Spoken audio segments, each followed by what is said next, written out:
ಎಲ್ಲರಿಗೂ ನಮಸ್ಕಾರ ಸ್ನೇಹಿತರೆ. ಮೀನರಾಶಿಯವರೇ, ಇದು ನಿಮ್ಮ ಇಡೀ ಜೀವನದ ಅತಿ ದೊಡ್ಡ ರಹಸ್ಯವನ್ನು, ನಿಮ್ಮ ಕಣ್ಣೆದುರೇ ನಡೆಯುತ್ತಿರುವ ಭಯಾನಕ ಸತ್ಯವನ್ನು ಬಯಲು ಮಾಡುವ ಎಚ್ಚರಿಕೆಯ ಗಂಟೆ. ನೀವು ರಾತ್ರಿ ಹಗಲು ಕಷ್ಟಪಡುತ್ತಿದ್ದೀರಾ, ಎಲ್ಲರಿಗೂ ಒಳ್ಳೆಯದನ್ನೇ ಬಯಸಿದರೂ ಕೊನೆಗೆ ನಿಮಗೆ ಯಾಕೆ ಪದೇ ಪದೇ ಮೋಸ ಆಗುತ್ತಿದೆ ಎಂದು ಒದ್ದಾಡುತ್ತಿದ್ದೀರಾ. ನಿಮ್ಮ ಕನಸುಗಳು ಕೈಗೆಟುಕುವಷ್ಟರಲ್ಲಿ ಕಣ್ಣೆದುರೇ ಕರಗಿ ನೀರಾಗುತ್ತಿವೆ. ನೀವು ಎಷ್ಟೇ ಪ್ರಾಮಾಣಿಕವಾಗಿದ್ದರೂ ನಿಮ್ಮ ಬೆನ್ನಿಗೆ ಚೂರಿ ಹಾಕುವವರ ಸಂಖ್ಯೆ ದಿನದಿಂದ ದಿನಕ್ಕೆ ಹೆಚ್ಚಾಗಿದೆ. ಹಾಗಾದರೆ ಒಂದು ಕಹಿ ಸತ್ಯವನ್ನು ನೆನಪಿಟ್ಟುಕೊಳ್ಳಿ. ಇದು ಕೇವಲ ನಿಮ್ಮ ಗ್ರಹಚಾರದ ದೋಷವಷ್ಟೇ ಅಲ್ಲ, ಬದಲಾಗಿ ನಿಮ್ಮ ಬೆನ್ನ ಹಿಂದೆಯೇ ನಿಂತು ನಿಮ್ಮ ಉಸಿರಿನಷ್ಟೇ ಹತ್ತಿರವಿದ್ದು ನಿಮ್ಮ ಇಡೀ ಜೀವನವನ್ನು ಸರ್ವನಾಶ ಮಾಡುತ್ತಿರುವ ಆ 3 ಗುಪ್ತ ಶತ್ರುಗಳು ನಿಮ್ಮ ನೆರಳಿನಲ್ಲೇ ಅಡಗಿ ಕುಳಿತಿದ್ದಾರೆ. ಆ 3 ಗುಪ್ತ ಶತ್ರುಗಳು ಯಾರು? ಅವರು ಹೇಗೆ ಅತ್ಯಂತ ಜಾಣತನದಿಂದ ನಿಮ್ಮನ್ನೇ ಬಲೆಗೆ ಬೀಳಿಸುತ್ತಿದ್ದಾರೆ? ನಿಮ್ಮನ್ನೇ ಉಪಯೋಗಿಸಿಕೊಂಡು ನಿಮ್ಮನ್ನು ಹೇಗೆ ನಾಶ ಮಾಡುತ್ತಿದ್ದಾರೆ? ಈ ವಿಡಿಯೋದ ಕೊನೆಯಲ್ಲಿ ಆ ಭಯಾನಕ ರಹಸ್ಯವನ್ನು ಸಂಪೂರ್ಣವಾಗಿ ಬಿಚ್ಚಿಡಲಿದ್ದೇನೆ. ವಿಡಿಯೋದಲ್ಲಿ ಮುಂದುವರಿಯೋದಕ್ಕಿಂತ ಮೊದಲು ಓಂ ನಮೋ ನಾರಾಯಣ ಎಂದು ಕಮೆಂಟ್ ಮಾಡಿ. ಮೀನರಾಶಿ ಜ್ಯೋತಿಷ್ಯ ಶಾಸ್ತ್ರದ 12ನೇ ಮತ್ತು ಅಂತಿಮ ರಾಶಿ. ಜಲತತ್ವವನ್ನು ಹೊಂದಿರುವ ದೇವಗುರು ಬೃಹಸ್ಪತಿಯ ನೇರ ಆಳ್ವಿಕೆಗೆ ಒಳಪಟ್ಟಿರುವ ನೀವು ಹುಟ್ಟಿನಿಂದಲೇ ಅತ್ಯಂತ ಮೃದು ಮತ್ತು ಪವಿತ್ರ ಸ್ವಭಾವದವರು. ನಿಮ್ಮ ಹೃದಯ ಶುದ್ಧ ಸ್ಫಟಿಕದಷ್ಟೇ ಕನ್ನಡಿಯಂತೆ ಸ್ವಚ್ಛವಾಗಿದೆ. ಬೇರೆಯವರ ಕಣ್ಣೀರು ನೋಡಿದರೆ ನಿಮ್ಮ ಕರುಳು ಚುರುಕೆನ್ನುತ್ತದೆ. ದಾರಿಯಲ್ಲಿ ಹೋಗುವ ಅಪರಿಚಿತರಿಗೆ ಕಷ್ಟ ಬಂದರೂ ನಿಮ್ಮ ಸ್ವಂತ ಕಷ್ಟವನ್ನು ಬದಿಗೊತ್ತಿ ಓಡಿ ಹೋಗಿ ಸಹಾಯ ಮಾಡುವಂತಹ ಮಹಾನ್ ತ್ಯಾಗಮಯ ಗುಣ ನಿಮ್ಮದು. ಆದರೆ ನಿಮ್ಮ ಈ ಅದ್ಭುತವಾದ ಮತ್ತು ದೈವಿಕವಾದ ಗುಣವೇ ನಿಮ್ಮ ಪಾಲಿಗೆ ಅತಿ ದೊಡ್ಡ ಮುಳುವಾಗುತ್ತಿದೆ. ನಿಮಗೆ ಇನ್ನೂ ಸಂಪೂರ್ಣವಾಗಿ ಅರ್ಥವಾಗಿಲ್ಲ. ನೀವು ಇಡೀ ಜಗತ್ತನ್ನು, ಪ್ರತಿಯೊಬ್ಬ ವ್ಯಕ್ತಿಯನ್ನು ನಿಮ್ಮಂತೆ ಒಳ್ಳೆಯವರು, ನಿಷ್ಕಲ್ಮಶ ಮನಸ್ಸಿನವರು ಎಂದು ಕುರುಡಾಗಿ ನಂಬುತ್ತೀರಿ. ನಿಮ್ಮ ಈ ಕಣ್ಣು ಮುಚ್ಚಿದ ನಂಬಿಕೆಯೇ ನಿಮ್ಮ ಅತಿ ದೊಡ್ಡ ದೌರ್ಬಲ್ಯವಾಗಿ ಮಾರ್ಪಟ್ಟಿದೆ. ಎಷ್ಟೋ ಬಾರಿ ಯಾವುದೇ ಹೊಸ ವ್ಯಕ್ತಿಯನ್ನು ಭೇಟಿಯಾದಾಗ ಅಥವಾ ಹೊಸ ಕೆಲಸವನ್ನು ಶುರು ಮಾಡುವಾಗ ನಿಮ್ಮ ಒಳಮನಸ್ಸು, ಅಂದರೆ ನಿಮಗೆ ದೇವರಿತ್ತಿರುವ ಅದ್ಭುತವಾದ ಇಂಟ್ಯೂಷನ್ ಶಕ್ತಿ ನಿಮಗೆ ಪದೇ ಪದೇ ಎಚ್ಚರಿಕೆ ಕೊಡುತ್ತದೆ. ಇವರನ್ನು ನಂಬಬೇಡ, ಈ ದಾರಿಯಲ್ಲಿ ಹೋಗಬೇಡ, ಇಲ್ಲಿ ಏನೋ ಅಪಾಯವಿದೆ ಎಂದು ಒಳಗಿನ ಧ್ವನಿ ನಿರಂತರವಾಗಿ ಹೇಳುತ್ತಲೇ ಇರುತ್ತದೆ. ಆದರೆ ನಿಮ್ಮಲ್ಲಿರುವ ಆ ಅಪಾರವಾದ ಕರುಣಾಮಯಿ ಮನಸ್ಸು ನಿಮ್ಮ ಒಳದನಿಯನ್ನು ಅಡಗಿಸಿ ಅವರಿಗೆ ಇನ್ನೊಂದು ಅವಕಾಶ ಕೊಡೋಣ, ಅವರು ಬದಲಾಗಬಹುದು ಎಂದು ಮತ್ತೆ ಅದೇ ತಪ್ಪನ್ನು ಮಾಡುವಂತೆ ನಿಮ್ಮನ್ನು ಪ್ರೇರೇಪಿಸುತ್ತದೆ.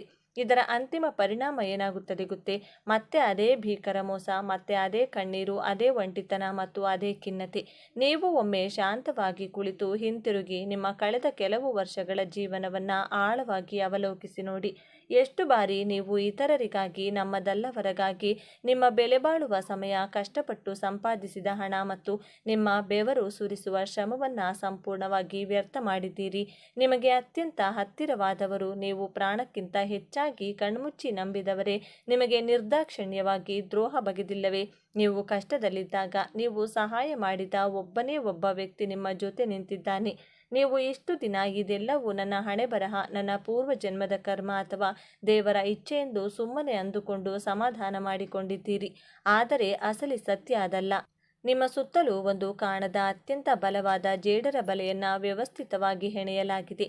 ಈ ಬಲೆಯನ್ನು ಹೆಣೆಯುತ್ತಿರುವವರು ಹೊರಗಿನಿಂದ ಬಂದವರೇನಲ್ಲ, ಅಥವಾ ಯಾವುದೋ ಮಾಟಮಂತ್ರ ದುಷ್ಟಶಕ್ತಿಗಳು ಅಲ್ಲ, ಬದಲಾಗಿ ಆ 3 ಗುಪ್ತ ಶತ್ರುಗಳು. ಅವರು ನಿಮ್ಮ ಕಣ್ಣಿಗೆ ನೇರವಾಗಿ ಭೌತಿಕ ರೂಪದಲ್ಲಿ ಕಾಣುವುದಿಲ್ಲ.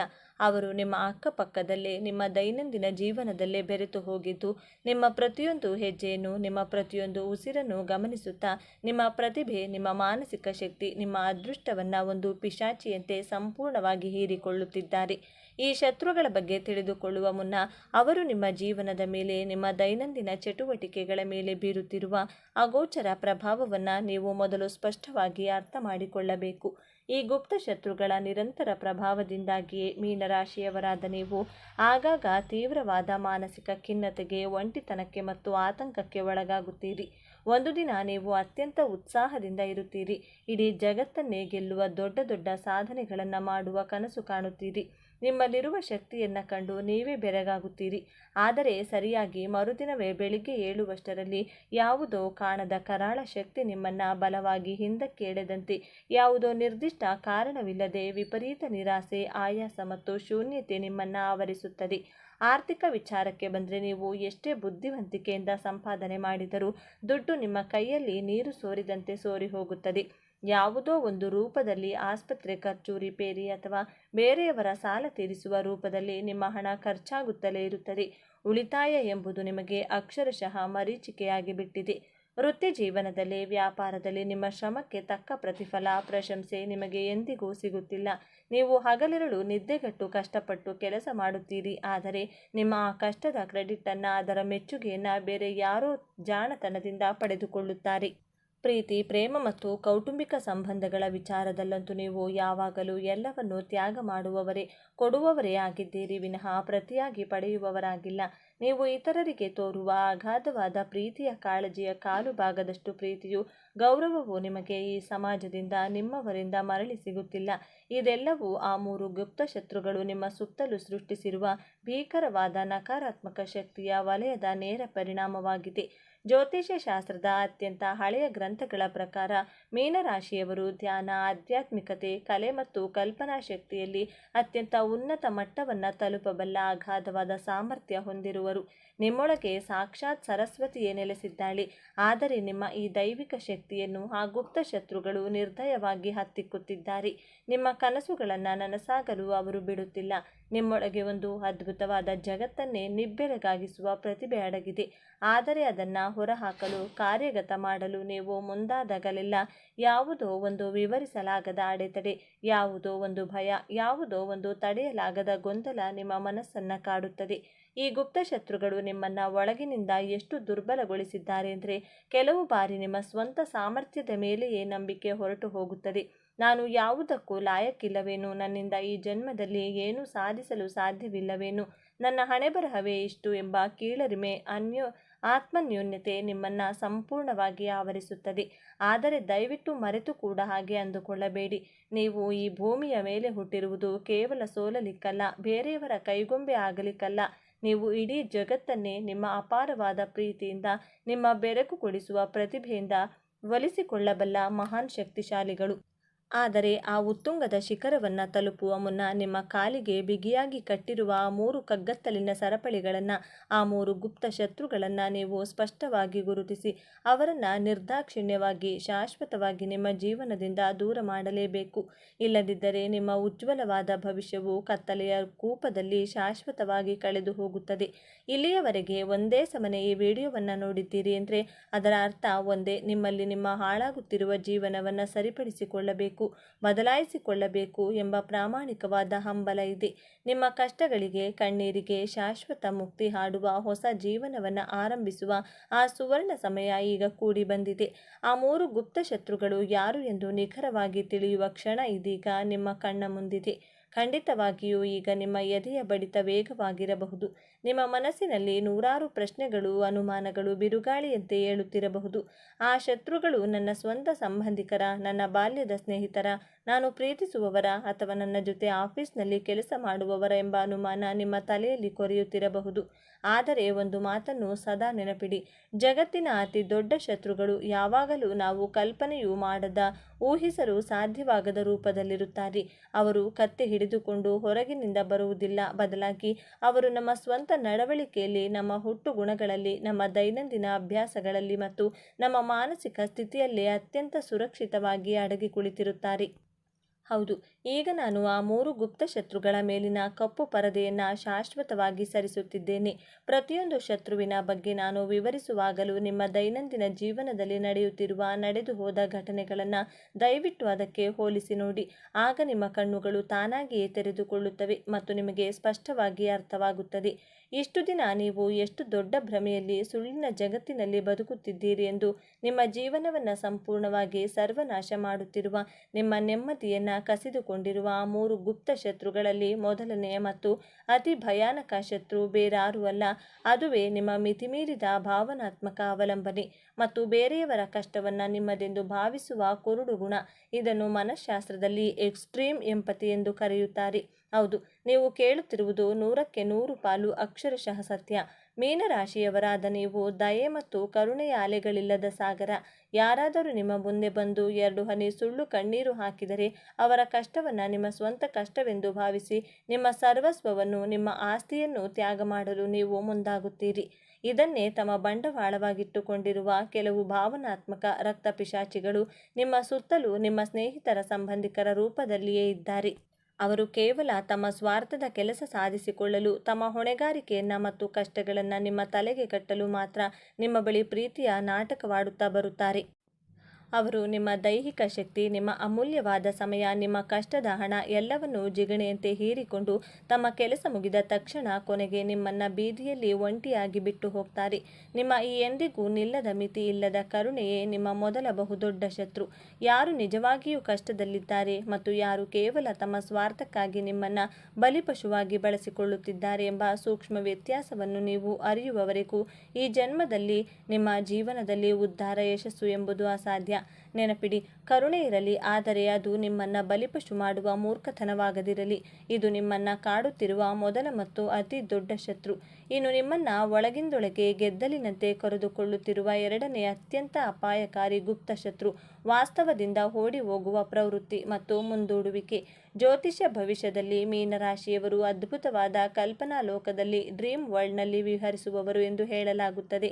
ವಾಸ್ತವ ಜಗತ್ತು ನಿಮಗೆ ಕಠಿಣವೆನಿಸಿದಾಗ, ಜೀವನದಲ್ಲಿ ದೊಡ್ಡ ಕಷ್ಟಗಳು, ಸವಾಲುಗಳು ಎದುರಾದಾಗ, ಆ ಸಮಸ್ಯೆಗಳ ಕಣ್ಣಲ್ಲಿ ಕಣ್ಣಿಟ್ಟು ಧೈರ್ಯವಾಗಿ ಎದುರಿಸಿ ಹೋರಾಡುವ ಬದಲು ನೀವು ನಿಮ್ಮದೇ ಆದ ಒಂದು ಸುರಕ್ಷಿತ ಕಲ್ಪನಾ ಲೋಕಕ್ಕೆ, ಭ್ರಮಾಲೋಕಕ್ಕೆ ಮೆಲ್ಲನೆ ಜಾರಿ ಬಿಡುತ್ತೀರಿ. ಸಮಸ್ಯೆಗಳನ್ನು ನಾಳೆಗೆ ಮುಂದೂಡುವುದು, ಕಠಿಣ ನಿರ್ಧಾರಗಳನ್ನು ತೆಗೆದುಕೊಳ್ಳಲು ವಿಪರೀತ ಭಯಪಡುವುದು ಮತ್ತು ಆಮೇಲೆ ನೋಡಿಕೊಳ್ಳೋಣ, ದೇವರಿದ್ದಾನೆ ಎಂಬ ಉದಾಸೀನತೆ ನಿಮ್ಮನ್ನು ಆವರಿಸುತ್ತದೆ. ಈ ವಾಸ್ತವದಿಂದ ತಪ್ಪಿಸಿಕೊಳ್ಳುವ ಸತ್ಯವನ್ನು ಒಪ್ಪಿಕೊಳ್ಳದಿರುವ ಗುಣವೇ ನಿಮ್ಮ ಎರಡನೇ ಬಹುದೊಡ್ಡ ಶತ್ರು. ಇದು ನಿಮ್ಮನ್ನು ದಿನೇ ದಿನೇ ಸೋಮಾರಿಯನ್ನಾಗಿ, ನಿಷ್ಕ್ರಿಯರನ್ನಾಗಿ ಮಾಡುತ್ತಿದೆ. ನಿಮ್ಮಲ್ಲಿರುವ ಅದ್ಭುತವಾದ ಜಗತ್ತನ್ನೇ ಬೆಳಗಬಲ್ಲ ಪ್ರತಿಭೆಯನ್ನು ಹೊರಬರದೆಂದೇ ತಡೆಯುತ್ತಿರುವ ಅತಿ ದೊಡ್ಡ ಗೋಡೆ ಇದೇ ಆಗಿದೆ. ಎಷ್ಟೋ ದೊಡ್ಡ ದೊಡ್ಡ ಅವಕಾಶಗಳು ನಿಮ್ಮ ಮನೆಯ ಬಾಗಿಲಿಗೆ ಬಂದು ನಿಂತಿದ್ದರೂ, ನಿಮ್ಮ ಈ ನಿರ್ಧಾರ ತೆಗೆದುಕೊಳ್ಳಲಾಗದ ವಿಪರೀತ ಗೊಂದಲ ಮತ್ತು ವಾಸ್ತವದ ಕಠಿಣತೆಯ ಭಯ ಆ ಸುವರ್ಣ ಅವಕಾಶಗಳನ್ನು ನಿಮ್ಮಿಂದ ಶಾಶ್ವತವಾಗಿ ಕಸಿದುಕೊಂಡಿದೆ. ಸಮಸ್ಯೆ ಎಷ್ಟೇ ದೊಡ್ಡದಿರಲಿ, ಅದು ಬೆಟ್ಟದಷ್ಟೇ ಇರಲಿ, ಕಣ್ಣಲ್ಲಿ ಕಣ್ಣಿಟ್ಟು ಅದರ ಎದೆ ಸೀಳಿ ನಿಲ್ಲುವ ಅಪ್ರತಿಮ ಧೈರ್ಯವನ್ನು ನೀವು ಈಗಲೇ ಬೆಳೆಸಿಕೊಳ್ಳಬೇಕು. ನಿಮ್ಮ ಈ ಸುಂದರವಾದ ಕಲ್ಪನಾ ಲೋಕದಿಂದ ಹೊರಬಂದು ಕಠಿಣವಾದ ನೆಲದ ಮೇಲೆ ಕಾಲಿಟ್ಟು ವಾಸ್ತವದ ಬಿಸಿಲನ್ನು ಎದುರಿಸುವವರೆಗೂ ಈ ಎರಡನೇ ಶತ್ರು ನಿಮ್ಮನ್ನು ಮುಂದಕ್ಕೆ ಒಂದು ಹೆಜ್ಜೆಯೂ ಇಡಲು ಬಿಡುವುದಿಲ್ಲ. ಕೊನೆಯದಾಗಿ ಮತ್ತು ಅತ್ಯಂತ ಮುಖ್ಯವಾಗಿ, ನಿಮ್ಮ ಸಂಪೂರ್ಣ ಸರ್ವನಾಶಕ್ಕೆ, ನಿಮ್ಮ ಇಂದಿನ ಈ ಪರಿಸ್ಥಿತಿಗೆ ನೇರ ಕಾರಣವಾಗಿರುವ ಮೂರನೇ ಅತಿ ದೊಡ್ಡ ಗುಪ್ತ ಶತ್ರು, ಇಲ್ಲ ಎಂದು ಹೇಳಲಾಗದ ನಿಮ್ಮ ಹುಟ್ಟು ದೌರ್ಬಲ್ಯ. ಇದೇ ನಿಮ್ಮ ಇಡೀ ಜೀವನದ ಬಹುದೊಡ್ಡ ಶಾಪವಾಗಿದೆ. ಮೀನರಾಶಿಯವರಿಗೆ ಯಾರಿಗಾದರೂ ಯಾವುದೇ ವಿಚಾರಕ್ಕೆ ಮುಖಕ್ಕೆ ಹೊಡೆದಂತೆ ಇಲ್ಲ, ನನ್ನಿಂದ ಆಗುವುದಿಲ್ಲ ಎಂದು ಹೇಳಿದರೆ, ಆ ಮುಂದಿರುವ ವ್ಯಕ್ತಿಗೆ ಎಲ್ಲಿ ಬೇಸರವಾಗುತ್ತದೆಯೋ, ಅವರ ಮನಸ್ಸಿಗೆ ಎಲ್ಲಿ ನೋವಾಗುತ್ತದೆಯೋ, ಅವರು ನನ್ನನ್ನು ಎಲ್ಲಿ ಬಿಟ್ಟು ಹೋಗ್ತಾರೋ ಎಂಬ ವಿಪರೀತವಾದ ಅರ್ಥವಿಲ್ಲದ ಭಯ, ಈ ಒಂದೇ ಒಂದು ಕಾರಣಕ್ಕಾಗಿ ನಿಮಗೆ ಎಷ್ಟೇ ಕಷ್ಟವಿದ್ದರೂ, ನಿಮಗೆ ಆ ಕೆಲಸ ಇಷ್ಟವಿಲ್ಲದಿದ್ದರೂ, ನಿಮ್ಮ ಬಳಿ ಬಿಡಿಗಾಸು ಇಲ್ಲದಿದ್ದರೂ, ಕೇವಲ ಬೇರೆಯವರನ್ನು ಮೆಚ್ಚಿಸಲು ಅವರ ಆ ಮುಖವಾಡದ ಸುಳ್ಳಿನ ಪ್ರೀತಿಗೆ ಮರುಳಾಗಿ ಎಲ್ಲದಕ್ಕೂ ತಲೆ ಅಲ್ಲಾಡಿಸಿ ಹೂವಾಗಲಿ ನಾನು ಮಾಡುತ್ತೇನೆ ಎನ್ನುತ್ತೀರಿ. ನಿಮ್ಮ ಈ ಇಲ್ಲ ಎಂದು ಹೇಳಲಾಗದ ಮೃದು ಗುಣವೇ ಇತರರಿಗೆ ನಿಮ್ಮನ್ನು ನಿರ್ದಾಕ್ಷಿಣ್ಯವಾಗಿ ಬಳಸಿಕೊಳ್ಳಲು, ನಿಮ್ಮನ್ನು ತುಳಿಯಲು ನೀವೇ ಬರೆದಿಟ್ಟುಕೊಂಡಿರುವ ಓಪನ್ ಲೈಸೆನ್ಸ್. ಬೇರೆಯವರ ಮನಸ್ಸನ್ನು, ಸಂಬಂಧವನ್ನು ಉಳಿಸುವ ಹುಚ್ಚು ಬರದಲ್ಲಿ ಪ್ರತಿದಿನ, ಪ್ರತಿಕ್ಷಣ ನಿಮ್ಮ ಮನಸ್ಸನ್ನು, ನಿಮ್ಮ ಸ್ವಾಭಿಮಾನವನ್ನು ನೀವೇ ಸ್ವತಃ ಕಳೆದುಕೊಳ್ಳುತ್ತಿದ್ದೀರಿ. ಒಂದು ಕಟು ಸತ್ಯವನ್ನು ನಿಮ್ಮ ಮನಸ್ಸಿನ ಆಳದಲ್ಲಿ ಬರೆದಿಟ್ಟುಕೊಳ್ಳಿ.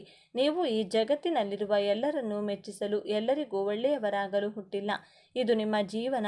ಇಲ್ಲಿ ನಿಮ್ಮದೇ ನಿಯಮಗಳು ನಡೆಯಬೇಕು. ಯಾರಾದರೂ ನಿಮ್ಮ ಸಹನೆಯ ಮಿತಿಯನ್ನು ದಾಟಿ ಬಂದಾಗ, ನಿಮ್ಮ ಸ್ವಾಭಿಮಾನಕ್ಕೆ ಧಕ್ಕೆ ತಂದಾಗ, ಅವರ ಹೆಣ್ಣಿಗೆ ನೇರವಾಗಿ ನೋಡಿ, ಯಾವುದೇ ಮುಲಾಜಿಲ್ಲದೆ ಇಲ್ಲ, ಇದು ನನ್ನಿಂದ ಖಂಡಿತ ಸಾಧ್ಯವಿಲ್ಲ ಎಂದು ಗಟ್ಟಿಯಾಗಿ ಹೇಳುವುದನ್ನು ನೀವು ಈಗಲೇ ಕಲಿಯಬೇಕು. ಅಂದು ಮಾತ್ರ, ಕೇವಲ ಅಂದು ಮಾತ್ರ ನೀವು ನಿಮ್ಮ ಜೀವನದಲ್ಲಿ ನಿಜವಾದ ಸ್ವಾತಂತ್ರ್ಯವನ್ನು, ನೆಮ್ಮದಿಯನ್ನು ಅನುಭವಿಸುತ್ತೀರಿ. ಪ್ರೀತಿಯ ಮೀನರಾಶಿಯವರೇ, ದಯವಿಟ್ಟು ಅರ್ಥ ಮಾಡಿಕೊಳ್ಳಿ, ನಿಮ್ಮನ್ನು ಕಾಡುತ್ತಿರುವ ಈ ಮೂರು ಗುಪ್ತ ಶತ್ರುಗಳು ಬೇರೆಲ್ಲೂ ಇಲ್ಲ.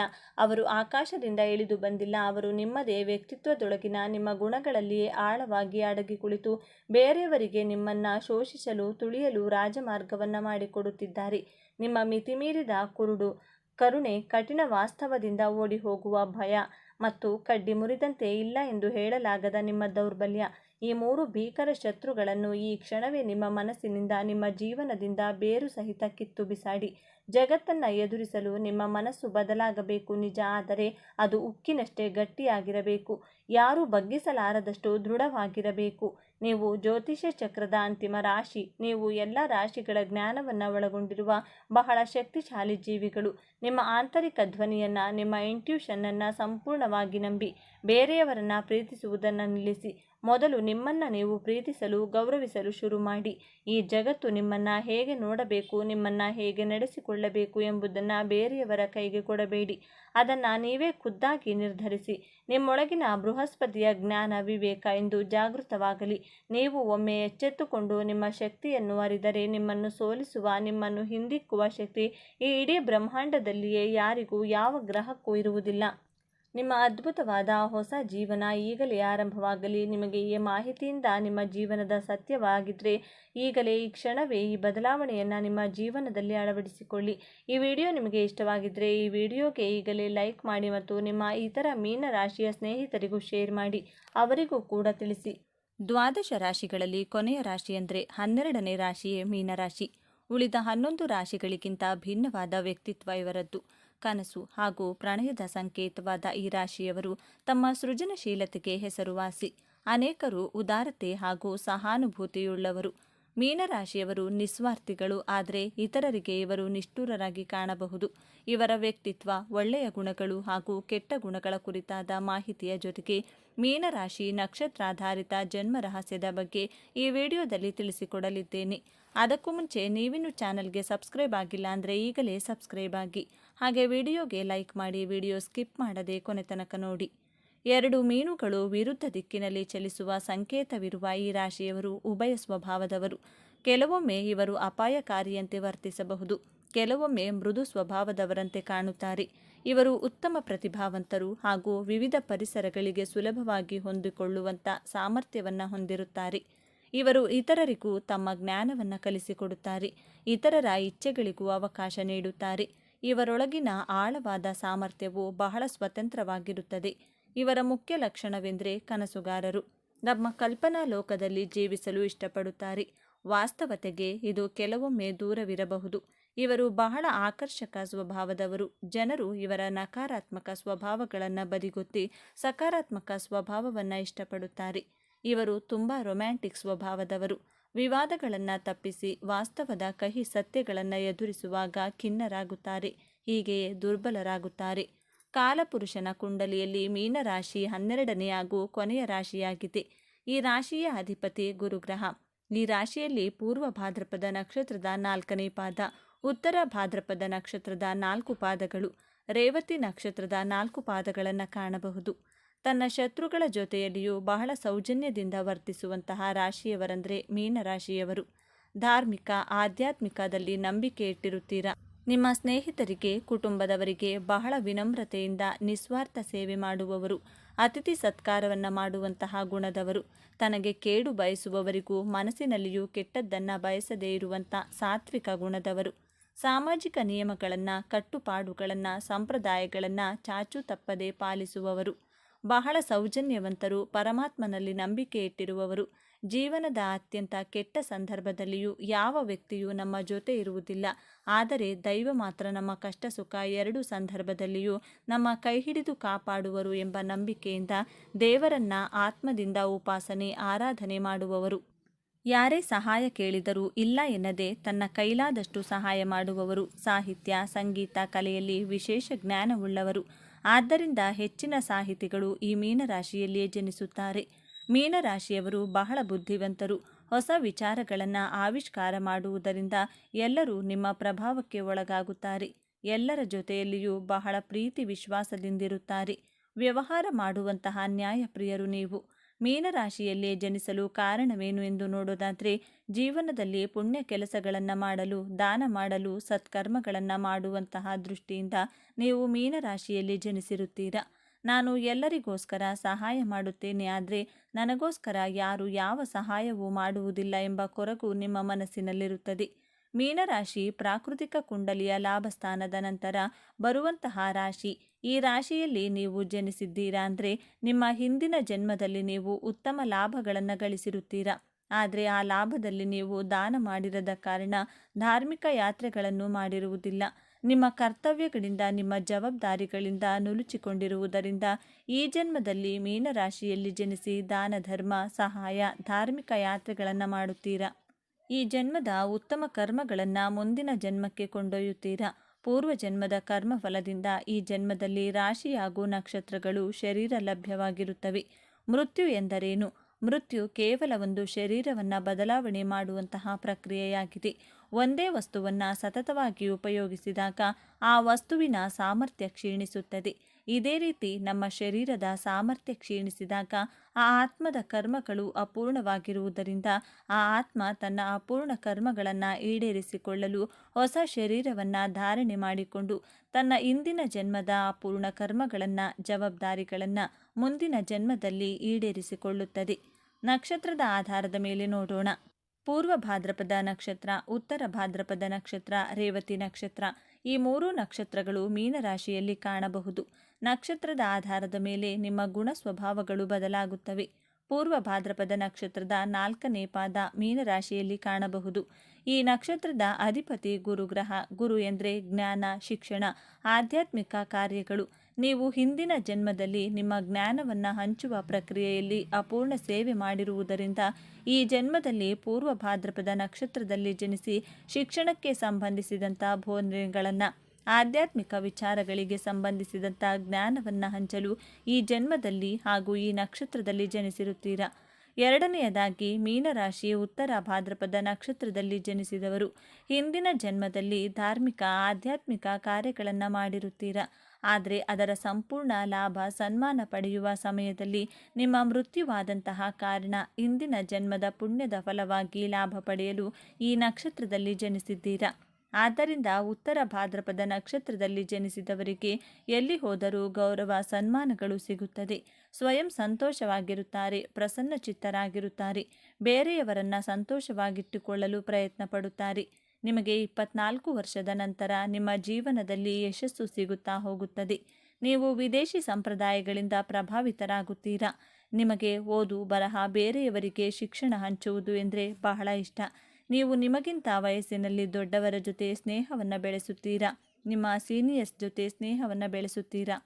ಮೂರನೆಯ ಹಾಗೂ ಕೊನೆಯ ನಕ್ಷತ್ರ ರೇವತಿ ನಕ್ಷತ್ರ.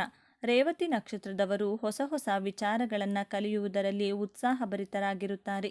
ತುಂಬ ಹಂಬಲ್ ಹಾಗೂ ಡೌನ್ ಟು ಅರ್ತ್ ಆಗಿರುತ್ತಾರೆ. ಸ್ನೇಹಿತರಿಂದ ಬಹಳ ಲಾಭವಾಗುತ್ತದೆ. ನಿಮ್ಮ ಇಂದಿನ ಜನ್ಮದಲ್ಲಿ ನಿಮ್ಮ ಕಾರ್ಯಗಳನ್ನು ಮಾಡುವಂತಹ ಸಂದರ್ಭದಲ್ಲಿ ಬಹಳ ಅಡೆತಡೆಗಳನ್ನು ಎದುರಿಸಿ ಆ ಕಾರ್ಯಗಳನ್ನು ಅಪೂರ್ಣಗೊಳಿಸಿದ ಕಾರಣದಿಂದ ಈ ಜನ್ಮದಲ್ಲಿ ರೇವತಿ ನಕ್ಷತ್ರದಲ್ಲಿ ಜನಿಸಿರುತ್ತೀರಾ. ನಕ್ಷತ್ರ ಯಾವುದೇ ಇರಲಿ, ನೀವು ಮೀನರಾಶಿಯಲ್ಲಿ ಜನಿಸಿದರೆ ಆಧ್ಯಾತ್ಮಿಕ ಸೇವೆ ಮಾಡಲು, ದಾನ ಧರ್ಮ, ಪ್ರೀತಿಯಿಂದ ವ್ಯವಹರಿಸುವುದು. ನಿಮ್ಮ ಎದುರುಗಡೆ ಇರುವಂತಹ ವ್ಯಕ್ತಿಗಳು ಎಷ್ಟೇ ನಿಷ್ಠುರವಾಗಿ ಎಷ್ಟೇ ಕಠೋರವಾಗಿ ಮಾತನಾಡಿದರೂ ವರ್ತಿಸಿದರು ನೀವು ಬಹಳ ತಾಳ್ಮೆಯಿಂದ ಸೌಜನ್ಯದಿಂದ ಗೌರವಿಸುತ್ತೀರಾ. ಇದು ನಿಮ್ಮ ಮೂಲ ಗುಣ. ನೀವು ಸಂತೋಷವಾಗಿರುತ್ತೀರಾ. ನಿಮ್ಮ ಸುತ್ತಮುತ್ತಲಿನವರನ್ನು ಸಂತೋಷವಾಗಿರಿಸಲು ಬೇಕಾಗಿರುವಂಥ ವಾತಾವರಣವನ್ನು ನಿರ್ಮಿಸುವ ಕಾರಣದಿಂದ ನೀವು ಮೀನರಾಶಿಯಲ್ಲಿ ಜನಿಸಿರುತ್ತೀರಾ. ಮೀನರಾಶಿಯಲ್ಲಿ ಜನಿಸಿರುವ ಮಹಿಳೆಯರಿಗೆ ಕೋಮಲವಾದ ಮನಸ್ಸಿರುತ್ತದೆ. ಯಾರ ಮನಸ್ಸಿಗೂ ನೋವಾಗುವಂತೆ ಮಾತನಾಡುವುದಿಲ್ಲ. ಸೂಕ್ಷ್ಮವಾದ ಗುಣ ಸ್ವಭಾವವಿರುತ್ತದೆ. ಸಮಾಜದಲ್ಲಿ ಗೌರವಾನ್ವಿತ ಸ್ಥಾನಮಾನ ದೊರೆಯುತ್ತದೆ. ಹಾಸ್ಯ ಪ್ರಜ್ಞೆ ವಿಶೇಷವಾಗಿರುತ್ತದೆ. ಎಲ್ಲರನ್ನ ಪ್ರೀತಿ ವಿಶ್ವಾಸದಿಂದ ನೋಡಿಕೊಳ್ಳುವ ಗುಣ ಇವರದ್ದು. ಸದಾಕಾಲ ಯಾವುದಾದರೂ ಒಂದು ಕೆಲಸ ಕಾರ್ಯಗಳಲ್ಲಿ ನಿರತರಾಗಿರುತ್ತೀರಾ. ಎಲ್ಲ ರೀತಿಯ ಅನುಕೂಲಗಳಿದ್ದರೂ ಮನದಲ್ಲಿ ಚಿಂತೆಯೊಂದು ಇರುತ್ತದೆ. ಶಾಂತ ಸ್ವಭಾವದವರಾದರೂ ಕಟುವಾಗಿ ಮಾತನಾಡುವಿರಿ. ಈ ಜಾತಕದಲ್ಲಿ ಜನಿಸಿರುವ ಪುರುಷರು ಜೀವನವನ್ನು ಪ್ರೀತಿಸುತ್ತಾರೆ. ಜೀವನದಲ್ಲಿ ಏನಾದರೂ ಒಂದು ಸಾಧನೆ ಮಾಡಬೇಕೆಂಬ ಅಭಿಲಾಷೆ ಇವರಿಗಿರುತ್ತದೆ. ಸೂಕ್ಷ್ಮವಾದ ಮನಸ್ಸಿನ ಕಾರಣ ಸಣ್ಣ ಪುಟ್ಟ ವಿವಾದವನ್ನು ಎದುರಿಸಿ ಆಧ್ಯಾತ್ಮಿಕ ಭಾವನೆ ವಿಶೇಷವಾಗಿರುತ್ತದೆ. ಸಂಗೀತ, ನಾಟ್ಯದಂತಹ ಸಾಂಪ್ರದಾಯಿಕ ಕಲೆಗಳಲ್ಲಿ ಹೆಚ್ಚು ಆಸಕ್ತಿ ತೋರುವಿರಿ. ಕುಟುಂಬದ ಒಳಿತಿಗಾಗಿ ಯಾವುದೇ ತ್ಯಾಗವನ್ನು ಮಾಡಬಲ್ಲಿರಿ. ಕೋಪ ಬೇಗನೆ ಬಂದರೂ ಬಹುಕಾಲ ಉಳಿಯದು. ಹೆಚ್ಚಿನ ನಿರೀಕ್ಷೆ ಇದ್ದರೂ ಸುಮ್ಮನಾಗುವಿರಿ. ಸಾಮಾನ್ಯವಾಗಿ ಈ ರಾಶಿಯಲ್ಲಿ ಜನಿಸಿದವರಿಗೆ ದೃಢವಾದ ಮನಸ್ಸಿರುವುದಿಲ್ಲ. ಆದ್ದರಿಂದ ಎಲ್ಲ ಕೆಲಸ ಕಾರ್ಯಗಳು ನಿಧಾನಗತಿಯಲ್ಲಿ ಸಾಗುತ್ತವೆ. ಆದರೆ ಶುದ್ಧವಾದ ಮನಸ್ಸಿರುತ್ತದೆ. ಯಾವುದೇ ಕೆಲಸ ಕಾರ್ಯಗಳು ನಿಮಗೆ ಅಸಾಧ್ಯವೆನಿಸುವುದಿಲ್ಲ. ಉನ್ನತ ಮಟ್ಟದ ಜೀವನವನ್ನು ನಡೆಸಲು ಬಯಸುವಿರಿ. ವಿಲಾಸಿ ಜೀವನವನ್ನು ನಡೆಸಲು ಇಷ್ಟಪಡುವಿರಿ. ಇವರ ದಾಂಪತ್ಯ ಜೀವನವು ಸುಖ ಸಂತೋಷಗಳಿಂದ ಕೂಡಿರುತ್ತದೆ. ಈ ವಿಚಾರಗಳು ನಿಮಗೆ ಇಷ್ಟವಾಗಿದೆ ಅಂತ ಭಾವಿಸ್ತಿದ್ದೇನೆ. ಇಷ್ಟ ಆಗಿದ್ರೆ ನಮ್ಮ ಚಾನಲ್ನ ತಪ್ಪದೇ ಸಬ್ಸ್ಕ್ರೈಬ್ ಮಾಡ್ಕೊಳ್ಳಿ. ಈ ವಿಡಿಯೋಗೆ ಒಂದು ಲೈಕ್ ಕೊಡೋದನ್ನು ಮರಿಬೇಡಿ. ಈ ವಿಡಿಯೋವನ್ನು ನಿಮ್ಮ ಫ್ರೆಂಡ್ಸ್ ಆ್ಯಂಡ್ ಫ್ಯಾಮಿಲಿ ಗ್ರೂಪಲ್ಲಿ ಹೆಚ್ಚು ಶೇರ್ ಮಾಡಿ. ನಿಮ್ಮ ಅಭಿಪ್ರಾಯಗಳನ್ನು ತಪ್ಪದೇ ಕಮೆಂಟ್ ಮಾಡಿ. Thank you friends. ಎಲ್ಲರೂ ಭಕ್ತಿಯಿಂದ ಓಂ ಶ್ರೀ ಮಹಾಲಕ್ಷ್ಮಿ ನಮಃ ಅಂತ ಕಮೆಂಟ್ ಮಾಡಿ. ಧನ್ಯವಾದಗಳು.